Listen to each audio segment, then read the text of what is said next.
I just want to thank our speakers for keeping us on time. We're actually running somewhat ahead of schedule, and so I think we'll open it up to a couple of questions from the audience for this distinguished panel. Any questions? Yes, sir. If you take the case of New Zealand or Austria, is it obvious that it's better for New Zealand or Austria to have a positive network? Or might there be reasons, given the impact of investment on productivity and growth in the future, might there be reasons why the rational and proper thing for a country to do, if it's managing its liabilities and assets well, is not to have a positive net worth? I mean, in Ian's presentation, I think he took it as a given that New Zealand's net worth going up was good, but as an economist, thinking about the welfare of New Zealand citizens, it wasn't clear to me that rising net worth necessarily translates into rising welfare for current or future citizens. And I just wondered what the panel thought the answer to that question was. I'm very happy to have a first crack at that. Yes, I guess my first point of reference is that given the choice between positive net worth and negative net worth, other things being equal, I'd choose positive.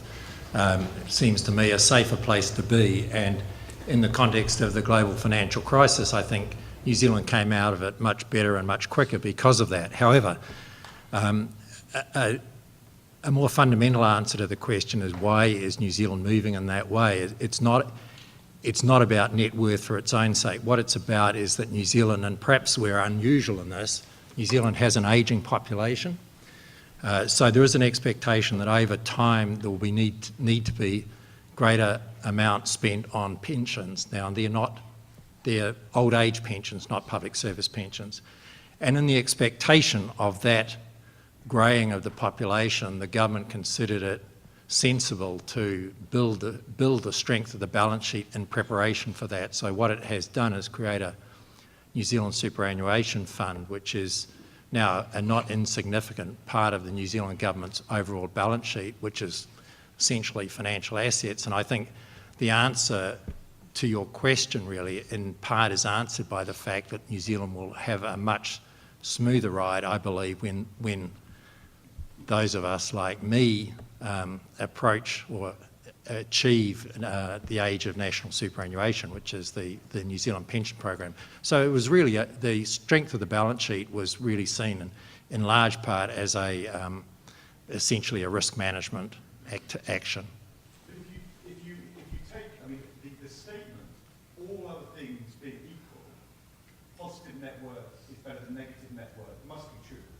Because why would you want it to be negative if all other things are equal? But there's two things. First of all, if you have, for historic reasons, big unfunded pay-as-you-go pension liabilities, and then like New Zealand, you move to a funded system, once you've got to the funded system, that's really good. But in the meantime, the current generation of people pay twice, because they both pay for today's pensions and future pensions. So therefore, there is a transitional cost to this generation. And then the second question is, in the case of investment, are you capturing all of the long-run benefits from investment in the current balance sheet, if in fact it generates an underlying increase in productivity? And I'm not sure if that is fully measured and captured. Can I suggest that it is one of the important measures, but it is not dispositive in and of itself? For example, if you take the United States, we have a $17 to $18 trillion negative net worth based upon how it's calculated, all right? But there are a lot of things that aren't included in that number. That's why I'm saying what you need a portfolio of measures. We also in the United States don't have a separate capital budget from an operating budget, which we should have. We need a fiscal sustainability and intergenerational equity statement that will consider economic growth, will consider all these factors to get a sense on how it affects over time, what the relative impacts are on different generations. So I think it is an important metric, but it needs to be one of a portfolio of metrics in order to get a real sense. Can I just add though, I mean, we don't want to make the perfect the enemy of the good. there's no question, but that no country's balance sheet is perfect. You know, there are always things that, you know, there's debate about whether they should be on or off, all of that. What I was talking about was the difference between cash, where you don't have a balance sheet at all, and having one. And then secondly, and this is almost as important, once you've got it, then use it for fiscal management purposes. And, you know, if I could say, the UK does really well in producing the information. It has nothing whatever to do with fiscal policy as far as I can see. And I think that's a serious waste of a really valuable resource. Dean Holbert? Yeah, if I could just briefly chime in on that as well, and I think I'm going to ratify what my colleagues here on the panel have said, but I think there are two thoughts that your question provokes in me. First, the old adage, you manage what you measure. And if you don't measure net worth to begin with, then you really can't have an informed discussion about the policy implications of what it is, whether more is better than less or a negative one is justified. It was mentioned that during the Second World War, you know, in my view, at least in hindsight, intelligent policy decisions said we've got to spend it. We've got to have resources expended greater than those that we may be extracting from the populace.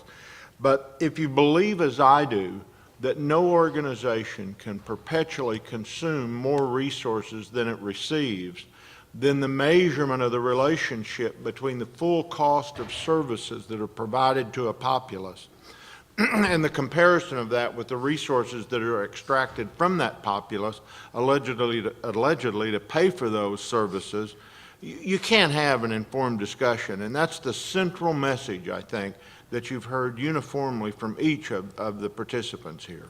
We have time for one more question. Mr. I want to deal with this informed decision. And first of all, thanks to the panelists because you all have really good things to say. But we're sitting here in a campaign in the United States election campaign that is utterly without any substance on any of the subjects which you mentioned. Okay. So my question to the panelists as a whole is, how do you propose to get your message across through a media that is not the slightest bit interested in what you say, and yet we can't make any progress without informed consent of the electorate to elect different leaders, be they political or governmental or whatever. I mean, how do you solve this conundrum? I don't ever see us getting there.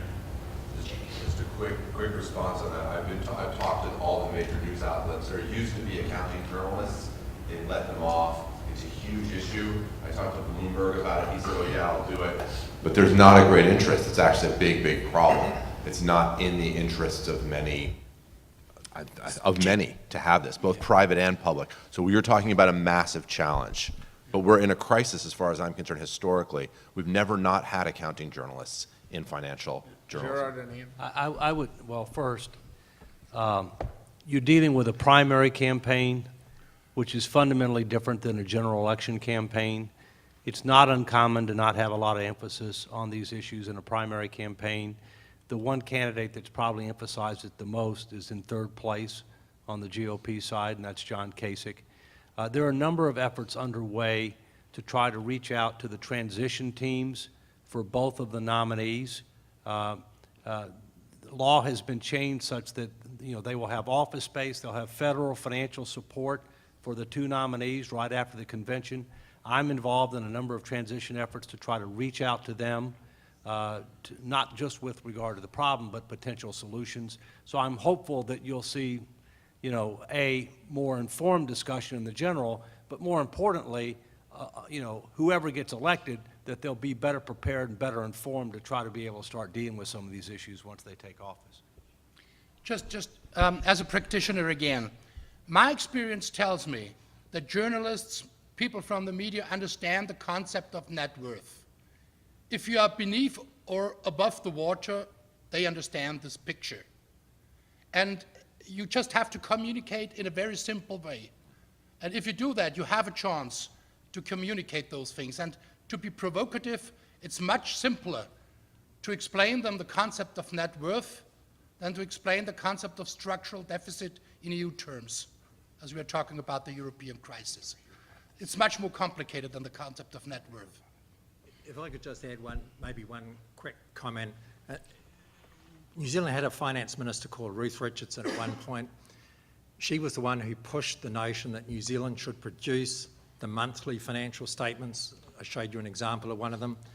Her reasoning for doing those monthly financial statements is she wanted fiscal information to be put in front of the public every month, and that's what happened. So every month there's a discussion about how we're doing against targets and how the fiscal position is evolving during the course of the year. It's part of the debate. Interestingly, a couple of elections ago, after New Zealand had dropped into deficit after the financial crisis, there was a poll immediately after the election. 60% of New Zealanders said, 60% of voters said the most important thing for the new government to do was to get them back into surplus. By the way, that was a principal reform of the French Revolution, what you just mentioned. That was one of the focused points of the first republic coming out of the French Revolution. Folks, I know we have many more questions, but I'm going to break us right now for coffee break. We're going to have 10 minutes and then reconvene. Thank you.